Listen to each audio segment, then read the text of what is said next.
Thank you. Numbers chapter 13, and I would read from verse 25. This is a great atmosphere to just deliver this. And they returned from spying out the land after 40 days. Now they departed and came back to Moses and Aaron and all the congregation of the children of Israel in the wilderness of Paran at Kadesh. They brought back word to them and to all the congregation and showed them the fruit of the land. They showed them the fruit of the land. Then they told him and said, "We went to the land where you sent us. It truly flows with milk and honey, and this is its fruit. Nevertheless, the people who dwell in the land are strong, and the cities are fortified and very large. Moreover, we saw the descendants of Anak there. The Amalekites dwelt in the land of the south. The Hittites, the Jebusites, and the Amorites dwelt in the mountains, and the Canaanites dwelt in the sea along the banks of the Jordan." Then Caleb quieted the people before Moses and said, "Let us go up at once and take possession, for we are well able to overcome it." But the men who had gone up with him said, "We are not able to go up against the people, for they are stronger than we."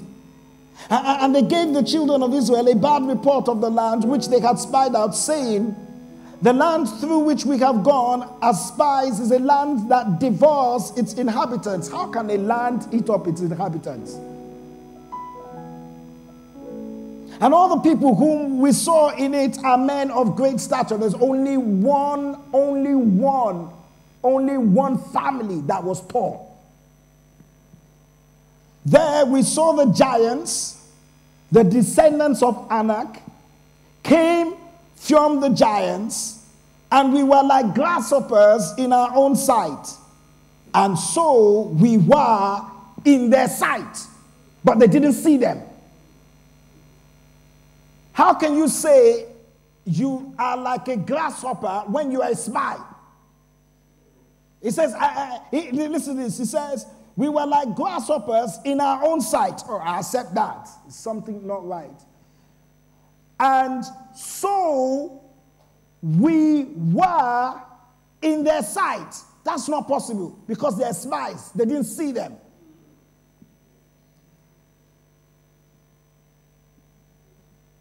This morning, if I have the time, I want to talk about a subject matter which I began some time ago, which is Caleb, the unstoppable achiever. But this morning, I want to give a subtitle which I call "Thinking Beyond the Moment." Thinking beyond the moment. So can we join the choir for a second and say, "Thinking beyond the moment."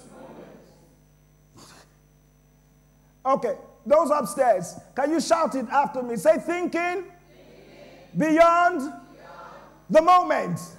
Those downstairs didn't think anybody was upstairs. Shout it loud. Say, "Thinking beyond the moment."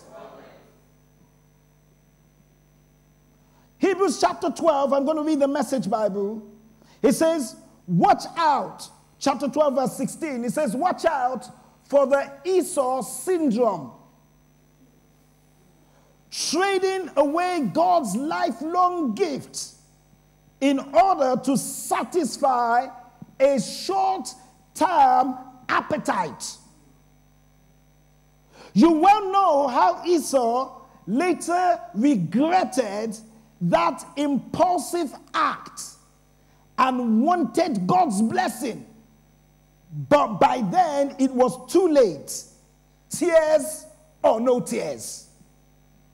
You well know how Esau later regretted that impulsive act. Over the last 3 weeks, I gave you 3 things that Caleb did. One was that Caleb followed God. That means he had a persistent heart, he had a passionate heart, he had a positive heart. I said Caleb followed purpose. Last week, we had 2 things that we were talking about. We had 2 people preaching. We had The Pursuit of Happiness, the film that was preaching. And we also had the pastor preaching. So we had 2 kinds of people preaching. And in the film that we watched, we found out that comparing him with Caleb, both of them chose to be different. Both of them chose to dominate. Both of them chose to be dedicated. And both of them deferred difficulty. This week, God was saying to me, thinking beyond the moment means Caleb followed a vision. Many decisions in life have been made either on the spur of the moment or by the circumstances of the moment. And before everyone sits in church holy, we are all guilty. Many people fail because they cannot see beyond the moment of their situation. Is anyone hearing what I'm saying? Esau could not see beyond the moment. And hence, he made a monumental error of selling his future to a man who could see into the future. There are people in life that if you associate with them, they can see beyond what you're seeing. Many of us, we make up our minds about a situation because we lack what is called foresight and vision. Therefore, most of our decisions that we make it based on what we're going through right now. And because we make that decision, I'm going to preach really quiet today because I need some of you to really get this. Because we make that decision, we are a victim of the decision that we make in the moment. Vision is seeing beyond the present moments of life. And hence, the decisions and the rulings of our lives should be governed by vision and not television.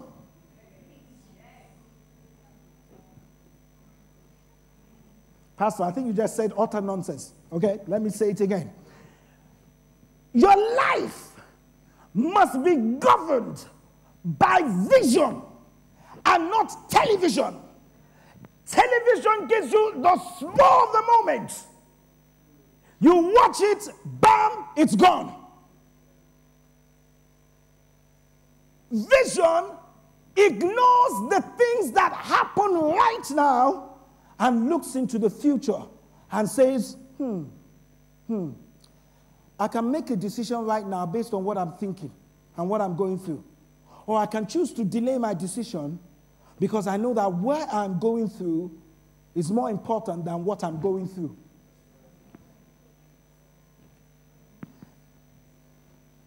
Which means most of us are not stupid when we endure a certain amount of pain because of where we're going to. Let's go back to Chris Gardner for a second.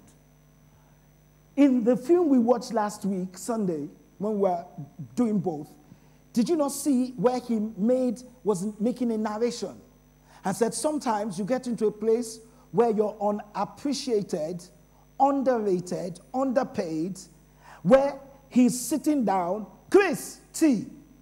Chris, can I have some donuts? Chris, can I have some latte? Chris. And he runs out and in. The guy that was sending Chris on an errand was thinking on the spur of the moment that this is how far Chris can ever go. Chris, on the other side, was feeling bad because this guy saw him as a failure and a messenger boy. But instead of reacting and resigning, which many of us would do, I get home, honey, I've resigned. Why? In fact, I am too old for somebody to be talking down to me. He made a decision on the spur of the moment. Chris looked into the future, looked at the man and says, what you're taking me through is not important to what I'm going to. So although I don't feel like doing this, I will not make my decisions based on the feelings and the situation and circumstance that I find myself in, because you are too small for the vision that is before me, oh God. Therefore, I would go through trouble. I will go through pain. I will go through the situation. But at the end of the day, mark my words, I will get to where I'm going and still leaving you behind. I am so sure, hopefully, maybe he employed the guy. Many of us have made a decision. Many of us have left a relationship. Many of us have broken up a relationship. Many of us have left a job. Many of us have left a friendship. Many of us have done many things in life. Many of us have abused our parents. Many of us have walked out of our family. Many people have done so many things because they're looking at where they are right now. Let me give you a good example. My wife and I went somewhere to a particular church. The guy who was playing the keyboards, 15 years, no, actually, more than that, before I met you, 20 odd years ago, I would go down to his house, all the way from Peckham, all the way to a place, very far. And he would teach me the keyboards and all that kind of stuff. He said so many other stuff and all that kind of stuff. At that particular time, I wanted to join the band, but I wasn't good on playing the keyboards. Some of you don't know how I play the keyboards. That's why sometimes I'm looking at them that, what are you doing? And then he would teach me. Sometimes he would teach me and all that kind of stuff. But he saw me as someone who was a student. 20 years down the line, we walk into this particular church as pastors. We're sitting down somewhere. We finish. The pastor of the church, we sat at the back. Pastor of the church invites us forward to come and go and have dinner with him. I saw the guy. I said hi to the guy. He said hi to me, but looked at me funny. Because the only person he can see was Mr. Keyboardist Lenin. And 15 years down the line, I'm still the apprentice keyboardist. That's not only the end of the matter. The truth was, my wife and I were now driving home, and we said, this pastor that we sat down to have dinner with, and we were talking, and we were high-fiving each other, was the pastor that in those days, we used to look at them afar off. Oh, no one goes close to them. These were the guys that were the creme de la creme. Honestly, I have never spoken to him in my entire life one-on-one in those days. In those days, I mean, we're talking 20 years ago, in this very city of London. I asked my wife, but still, the guy was a good guy. He was a good guy. He was a good guy. When there was a head pastor, whenever he preaches, I sleep off. But whenever he comes on place, you understand, whenever he comes, Ghanaian pastor like this, oh, he just blows us away. So everyone is like saying, when is he preaching? When is he not preaching? What I'm trying to say was that 20 years down the line, we never knew. Switch off that phone, switch off that phone. 20 years down the line, we never knew that we will be sitting on the same table eating together. If he had made a spur of a moment decision about who I was, today it would have been a different story. Because many of us are even making a spur of a moment decision on the person sitting beside you because you're thinking that that is who they are. And flipping burgers doesn't mean that that's my profession. Many of us talk to people because we never see that one day these people may be your meal ticket to greatness. All the young ones in this house, you look at them funny, you disrespect them, you dish them, 20 years down the line, it's a different story. All right. That's why everybody that comes near you, the decision you make, just one decision, is enough to etch history in the minds of that person. Down the line, you may meet that person, and it could be a different story entirely. So many of us, we need to understand, decide whether we allow the desperation of today to make us to ignore the consequences of our decisions tomorrow. I bought the paper today. My wife is really going to screech in her chair. I went out to buy the paper. Maybe in 20 years' time, I could sell it for a lot of money. I don't read it, but I just bought it. 168 years of history. Buy it. And I'm thinking to myself, 168 years of toil and labor, and one spur of the moment decision wipes 168 out. Is anyone hearing what I'm saying? 168 years, and one decision by one person affected generations before, now, and to come. It's called spur of the moment. And when we make that decision, we ignore the consequences of tomorrow. Oh, you're enjoying your lies now. You are defrauding now, and it looks everything is fine.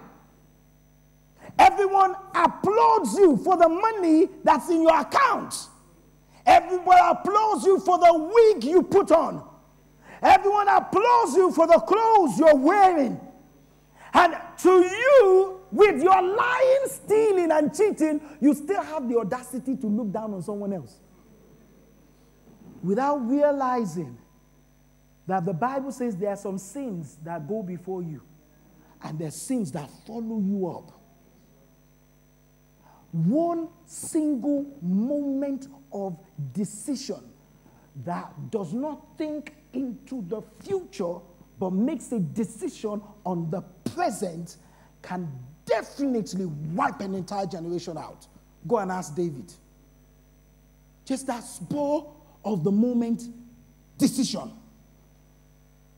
Let me sleep with Bathsheba. And it created a chain of reactions. The Bible says Esau cried with tears, but could not change that spur of the moment decision.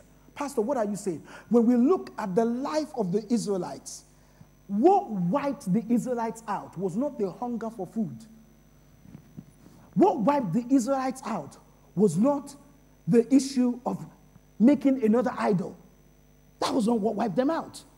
What wiped them out was the spur of the moment decision that they couldn't see into the future and says, I'm a grasshopper. That single statement decision.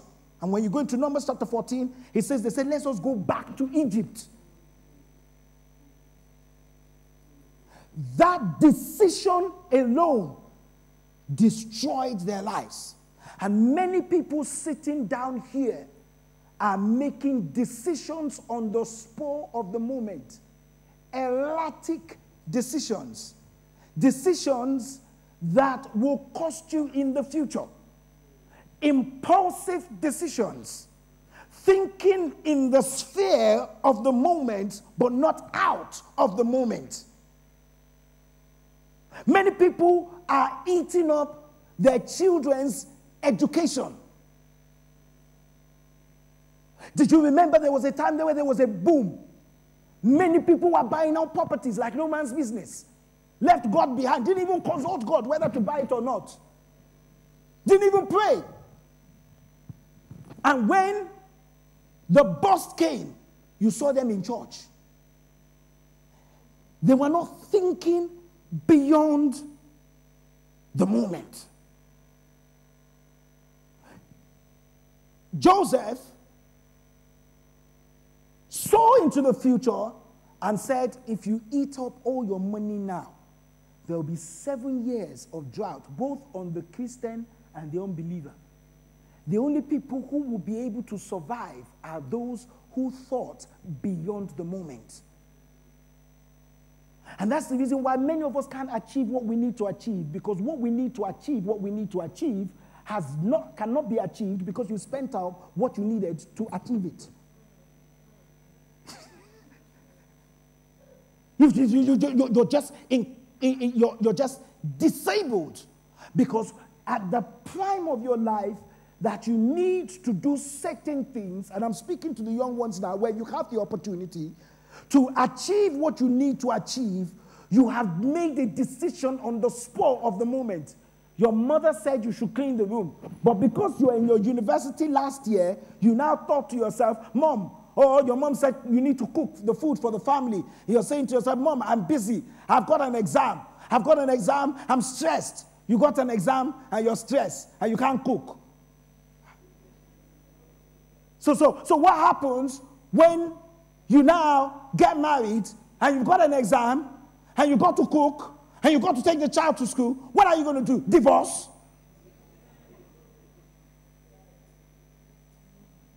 Mom, I can't do this. Mom, I can't do this anymore. I'm going to get my own property. You're a fool. Stay there as much as possible. Use your mom's house as much as possible. Get all the degrees you can get while you're sitting at home and endure the moments for the enjoyment of the future. All right. I'm going to do, I will only take one. I've got 4, but I will only take one. I want you to listen to something, or I'm going to have to take 2. Let's analyze why people fail because they can't think or see beyond the moment. Number 1, why do people fail? 1, they live life over inflating their condition. They overestimate, overrate, over-increase their condition. They live life over inflating their condition. That's the first thing. Many people are in the habit of over-inflating difficulties. Some people have the tendency to state too strongly or exaggerate their hardship. You haven't seen them. We look like grasshoppers. You, a whole human being, now compare yourself like a grasshopper. Is that not over-exaggerating the condition? He says we look like grasshoppers. They overhype the situation. They make a mountain out of what? These people forgot that no condition is...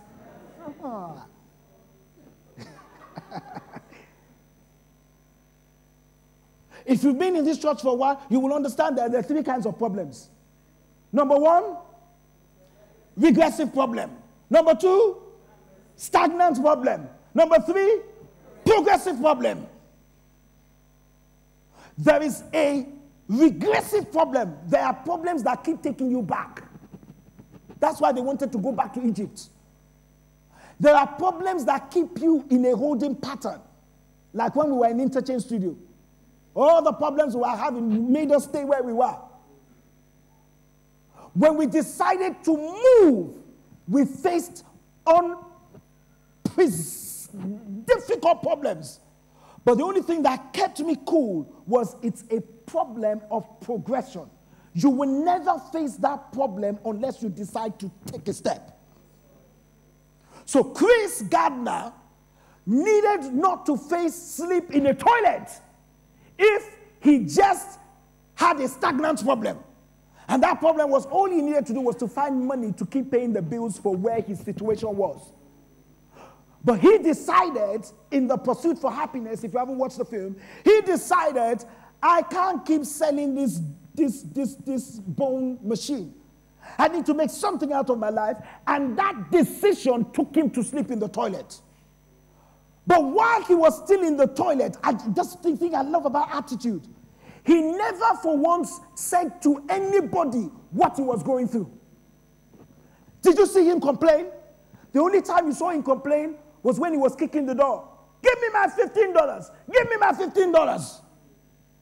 The only time you hear him do that was when he was asking for money. He never made a complaint. He never overhyped his situation. And he was in church. And I didn't see him have a meeting with the pastor.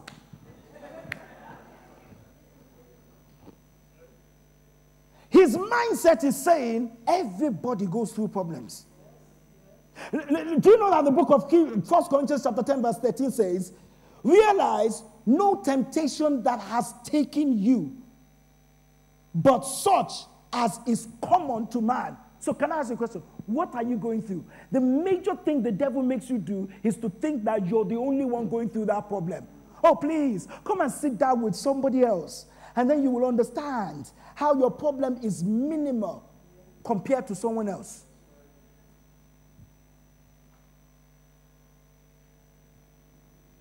He says, but God will not allow you to be tempted beyond what you are able. With each temptation, he will provide a way of escape so you will be able to bear it. Some people have an excellent way of overemphasizing the problem. Oh, we couldn't eat chicken today because there was no money. And then the next thing is, Pastor, we're dying in our house.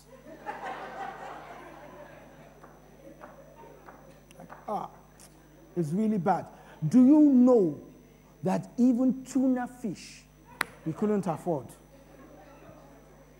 I'm like, don't you know how to fish?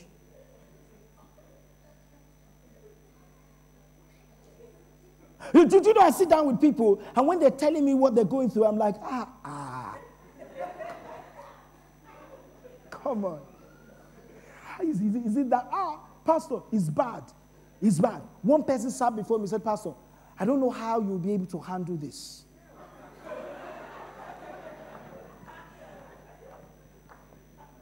I said, I don't know how you'll be able to handle it because I'm not sure if you've handled this ever before. I'm like, okay, lay it on Jesus.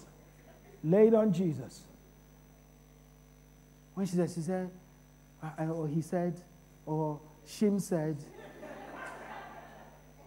he said to me, Pastor, I'm in debt.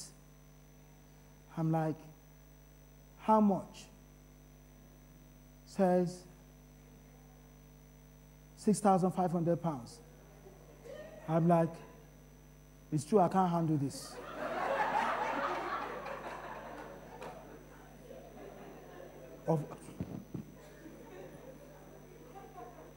And then when she saw my face, or he saw my face, or she saw my face, he now said, no, Pastor, you really don't understand.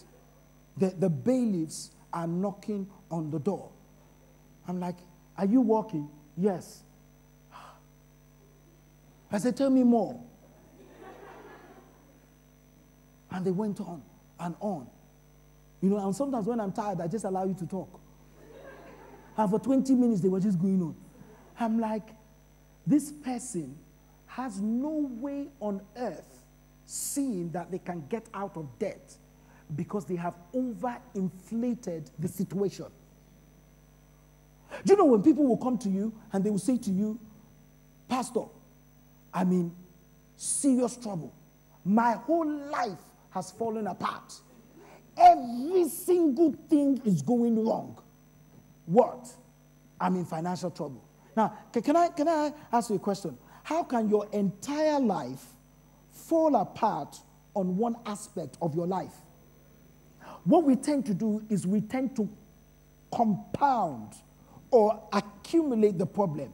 Your eyes can see, your nose can smell, your mouth can talk, your legs can move. You're not in cancer. You're not in the hospital. You're not in the hospital where they repossessed your house. Why? You were in the hospital. And you say your entire life has fallen apart. You have overinflated the problem. So before the problem, you are like a grasshopper. I like it when my church goes,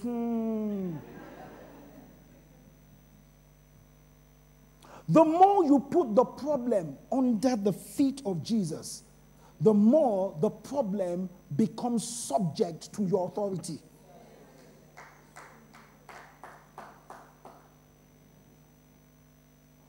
What you don't pay attention to doesn't grow. If you have a nagging person in the house and you use nagging to fight nagging, the summation of nagging fighting nagging means nagging square. But if you ignore the nagging person, sooner or later you'll find the nagging person nagging themselves. Because what you don't pay attention to does not grow. Problems. This is sometimes, many of you have said this before. I'm saying it again. Sometimes the enemy sits some of you down and shows him or her the magnitude of his or her problems, and then commands the person to start crying and getting anxious and tell them to commit suicide. The devil just can sit someone down and say, They don't even like you. They don't even like you. Nobody loves you. If anybody loved you, you were not in church for 2 weeks and nobody called you with all you're going through. Look at your life. When you went to that church, you thought to yourself that that was a place where heaven has come down. See, they don't like you. Nobody could. They didn't even know if you're in or out. In fact, if I die right now, nobody will know I'm dead. And then you look at your whole group and then you start crying. It's true. If I die right now, 5, 6 days, 2 weeks after that, nobody will know. Then you start to become suicidal. If you die right now, do you want to die? If you die right now and nobody knows that you're dead, that means you're not significant to anybody's life. Because if nobody sees me for 2 days, even I will look for myself.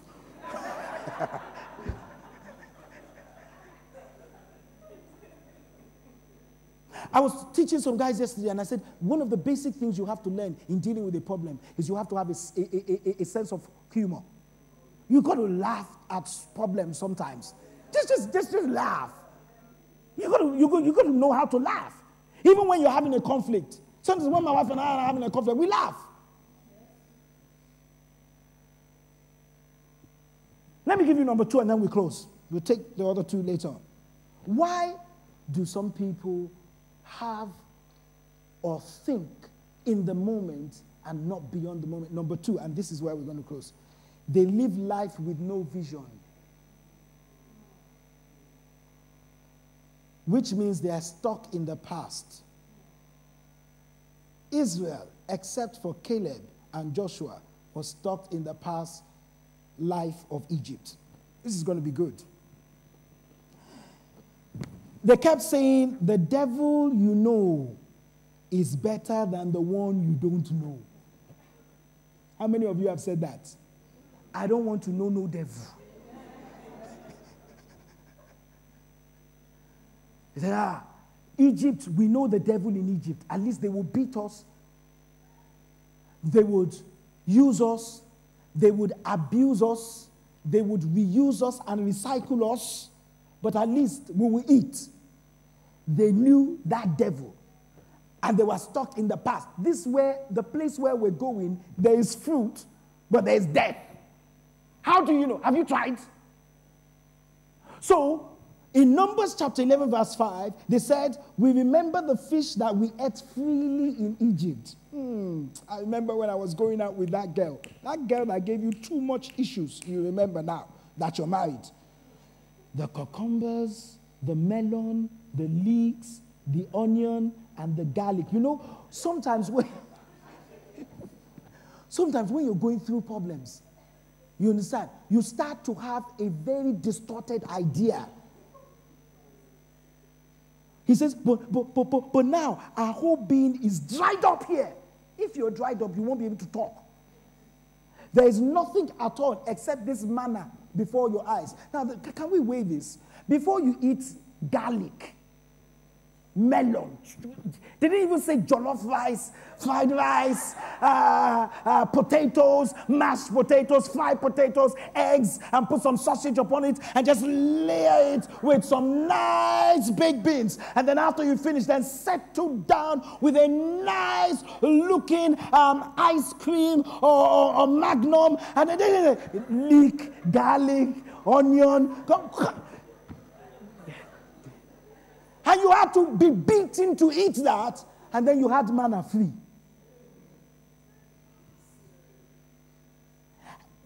Is anyone seeing what I'm saying here? I'm just trying to bless you here, because the way you look at things determine how you react. Yes, they were in a place, but do you realize that you only change history by creating a new history? Listen to me. Do not be fooled, neither am I fooled. That 168 years I just wiped off like that. Somebody is going to create history. Great people had failure in their past, but changed their story and refused to get stuck in their failure. These are great people. Anytime you want to be great, you must be ready to rewrite history. I came out of a house that was not rich. We were below the average line. And I noticed that throughout my entire life, I was below the average. Everywhere I turned to, I was below the average. Meaning I was poor. Honestly. No, my dad managed to buy a car and used it for 25 years.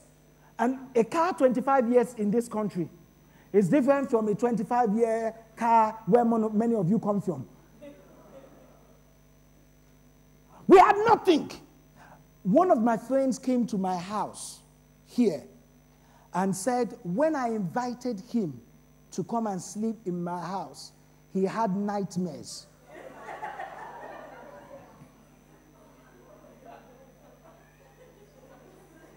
My twin brother will share the story with you too. Why? Because he was stuck in the past. When we were in university, it looked like we had money, but we didn't.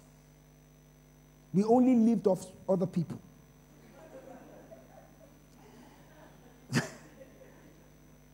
So, our entire life was like they thought we came from a rich family. And then when we're coming to school, a driver always drops us in school, but it wasn't our own driver. It was the driver of another girl who my twin brother latched onto. And so when they are going back to school, we will pack our loads and wait on the way. We dare not go to our house. We'll wait on the way in rain and in sunshine. And so once we get to the meeting point, we all go in. And because she is sitting in front, we sit at the back. And anybody that sits at the back where you come from owns the car.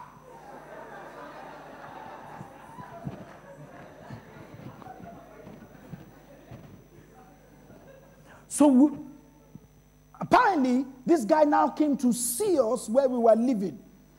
And because we didn't have money in our 2-bedroom house, bungalow, every 31st of December, we like to kill a lamb as a sacrifice. Because I need to be careful before some NSPC picks me up. Therefore, because we can't go and buy it, my dad raised these goats, chickens at home. So when you walk into the house, you can smell the chickens from afar.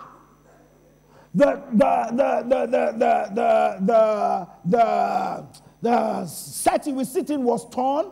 We had this small black and white TV. So when the guy walked in, he had a magnetic shock.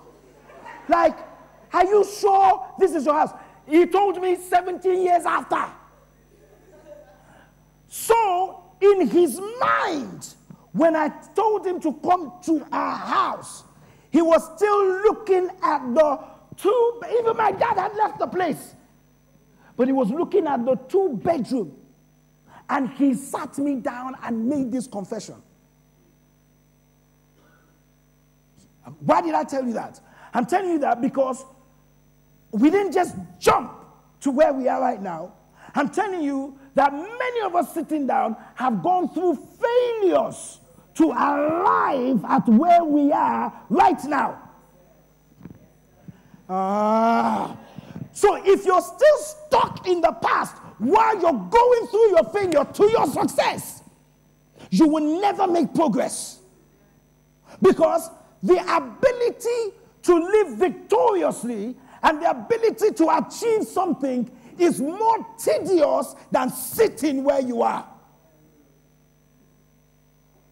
That's why you got to think beyond the pain. For the crown that was set before him, he what? Endured the cross. Many men of vision, they embrace the future to negate the challenges.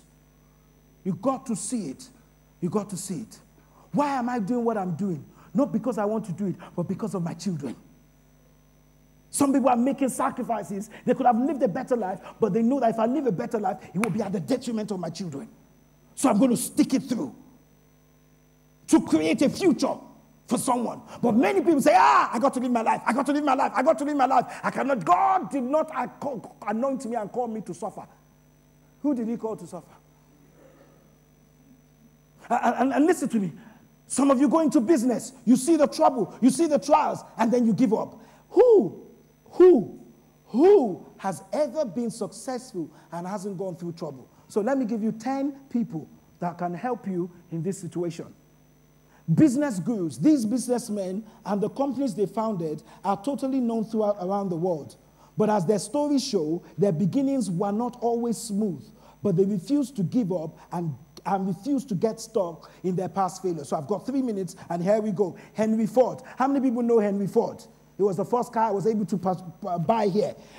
Henry Ford. While Ford is known today for his innovative assembly line and American-made cars, he wasn't an instant success. In fact, his early business failed and left him broke 5 times before he founded the successful Ford company. Let's go to R.H. Macy. If you've ever been to the United States, you will know what is called Macy's. You know, Macy's is one of those very expensive stores. When I go there, I speak in tongues. It's not for the faint-hearted. And one day I was walking into it. I walked past it. I went to New York, and I walked past it. He said, Macy's is not for me. I just walked past. Then I stood in the middle of New York, and I thought, then I'm a grasshopper. So I walked into the place, and I now found out there were some things I bought, T-shirts that I bought, that I now found out were cheaper in Macy's than where I bought. Of course, you know what I would do? It's just very simple. So if I have the receipt, I take it back to the dealer. They were cheaper and they were original. I'm chasing after. So I would have lost out because of a name. But look at R.C. Macy. Most people are familiar with this large departmental store chain. But Macy's is like Selfridges. But Macy's didn't have it easy.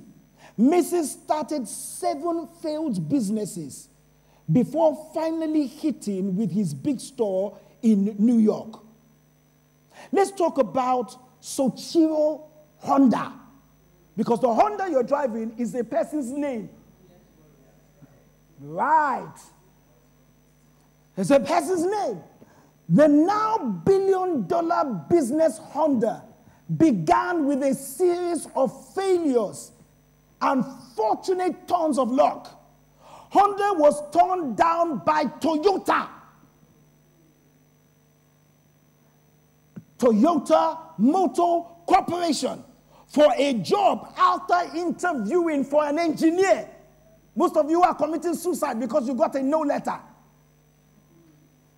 Leaving him jobless for quite some time, he started making scooters at his own home, and spurred on by his neighbor, finally started his own business. The rest is history. Let's talk about Bill Gates.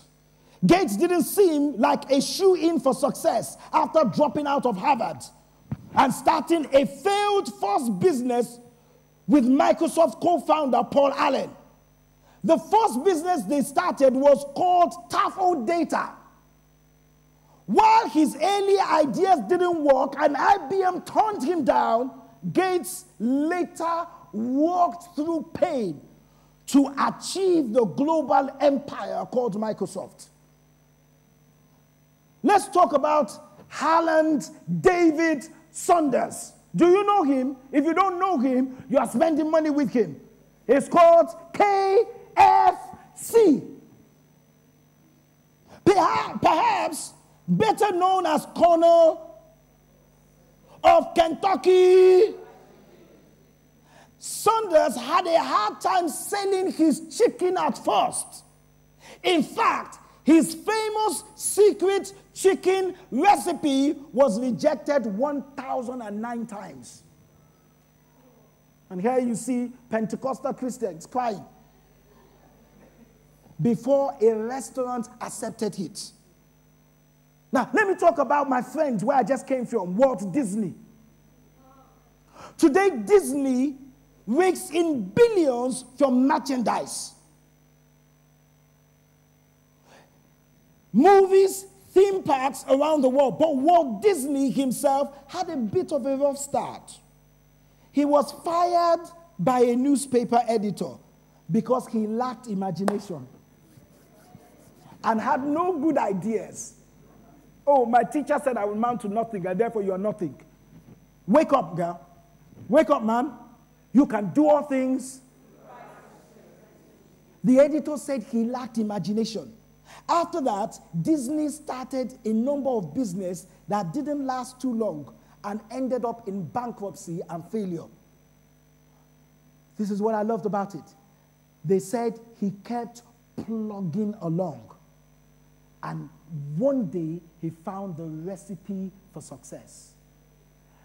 Disneyland is bigger than the whole of San Francisco. The whole Disney is bigger than the state of San Francisco. Just theme parks and theme parks and theme parks. When I left the place, I thought to myself, this is not a yearly adventure. I'll come and steal my money. How many people know Albert Einstein? How many people know him? If you don't, you didn't go through school. You need to go back. Most of us take Einstein's name as synonymous with a genius. But he didn't always show such promises. This is what baffled me. Einstein did not speak until he was 4. And did not read until he was 7. And for an African parent right now, they will be fasting and praying and staying in church.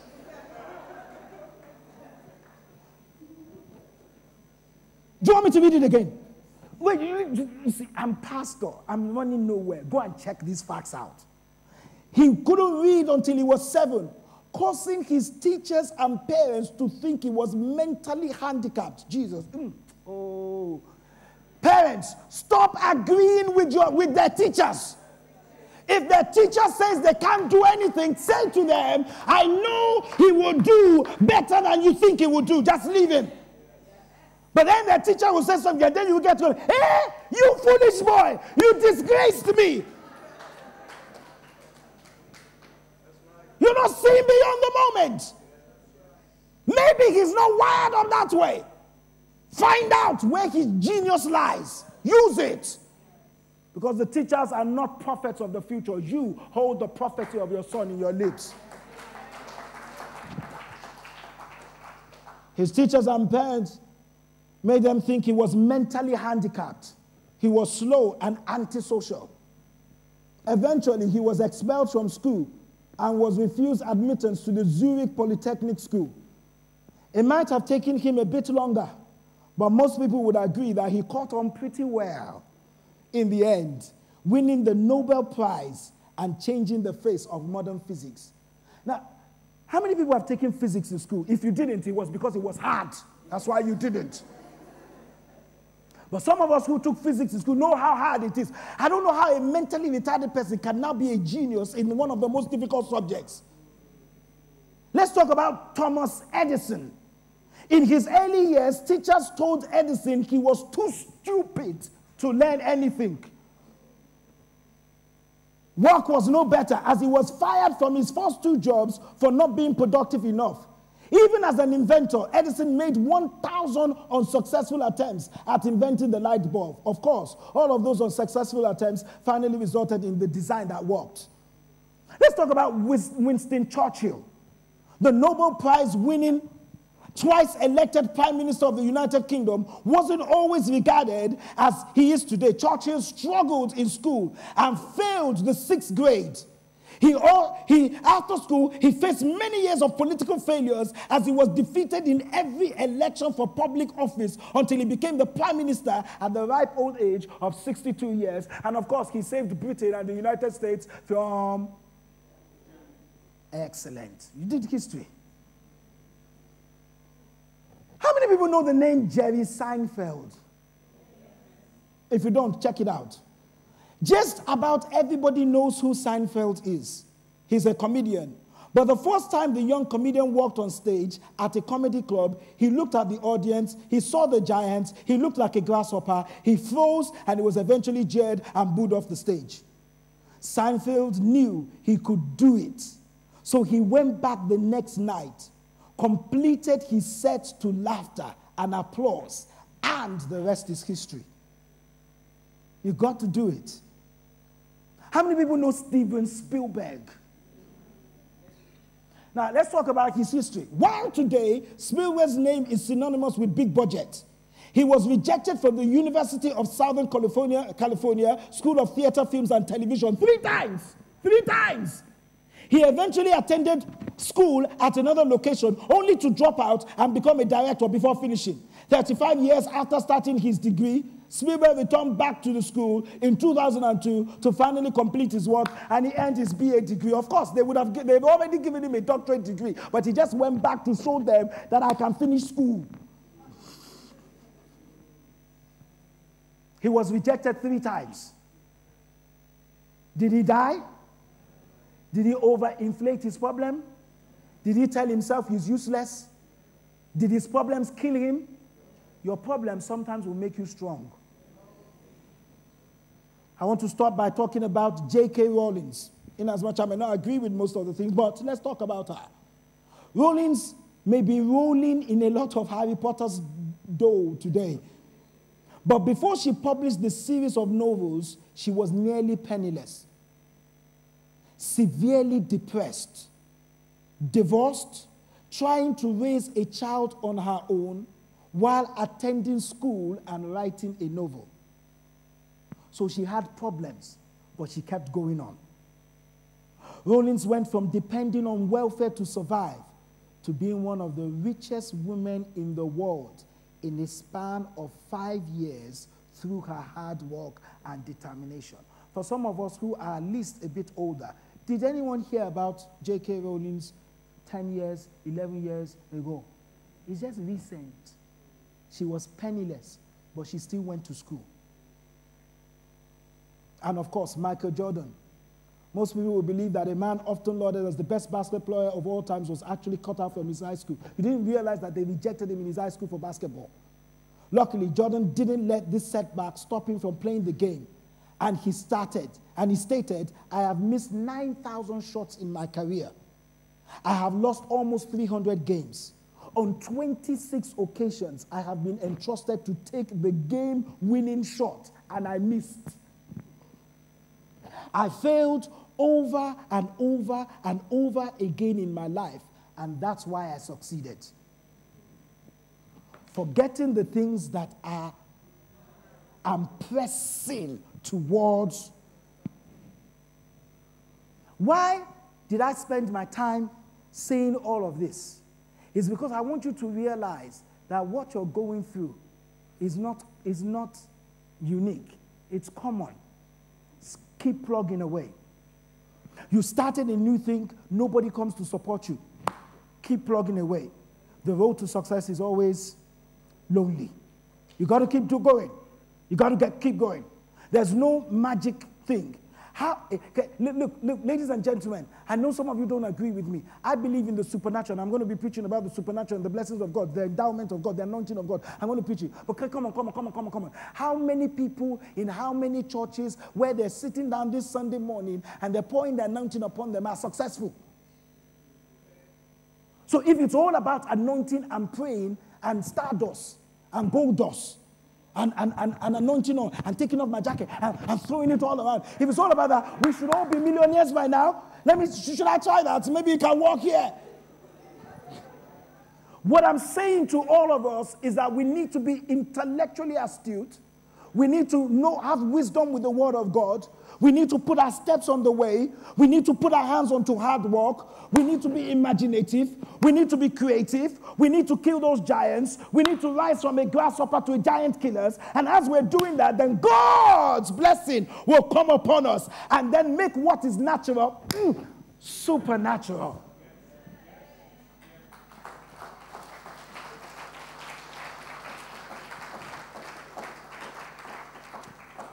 You will succeed.